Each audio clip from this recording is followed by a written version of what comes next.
मोरो खबर शामिल कर थी। मोरो सिंधमा जिता सिंधी अल्ताफ सुमरो की रिपोर्ट मुताबिक मोरो शहर के पोरियत नौजवान मोहसन वल्द हबीब रहमान चौहान के पुलिस एहलकारन पारां तशद्दुद जो निशानो बणायो वियो। मुतासिरन के घर भातिन के माण्हुनि मीडिया अॻियां एहतजाज कंदे चयो त पुलिस एहलकार शमीर चौहान, पुलिस एहलकार माशूक ऐं शहबाज चौहान बिन नामालूम माण्हुनि सां गॾिजी असांजे नौजवान मोहसिन चौहान के पाड़े मां खंबे खणी वञी मोबाइल चोरी जो जवाब ॼाणाए हिकु प्राइवेट जगह में खेस तशद्दुद जो निशानो बणायो। मथस ज़बरदस्ती मोबाइल चोरी बासण लाइ ज़ोर भरियो वियो आहे।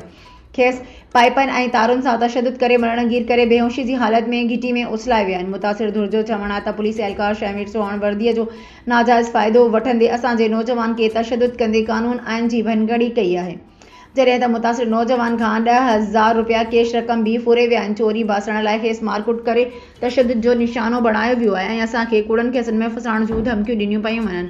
इन्हनि घरू वज़ीर Ziaul Hassan Lanjar, IG Sindh police, DIG Shaheed Benazirabad, SSP Naushahro Firoz आला अदलिया खां मुतालबो आहे त असां मथां थियल ज़ुल्म ऐं नौजवान मथां थियल तशद्दुद जो नोटिस वठी फौरन पुलिस एहलकारनि खे मुअत्तल करे खेनि लाकअप कयो वञे ऐं असांखे तहफ़ुज़ फराहम कयो वञे।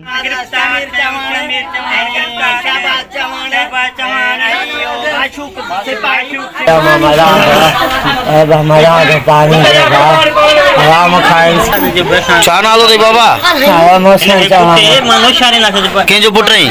हबीब रहमान चौहान जो। हबीब रहमान चौहान। छा थियो अथई पुटु? साईं मां हितां सुबुह रोज़ीअ ते वञा पोइ ॿुधी कराची कमांडो होटल ते ॿुधी हितां वञा पोइ ॿ ॾींहंनि मूंखे मथे खयो आहे साईं। शमू चौहान शहबाज हिकिड़ो पुलिस वारो शराब पियो पीए माशूक हेॾी ॾाढी त अचे जे शराब माशूक पुलिस वारो आहे।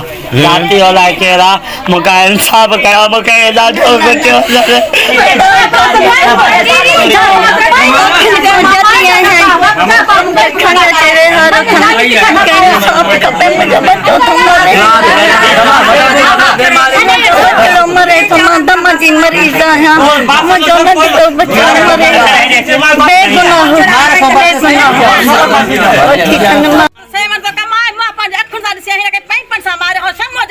तव्हांजो छा थिए?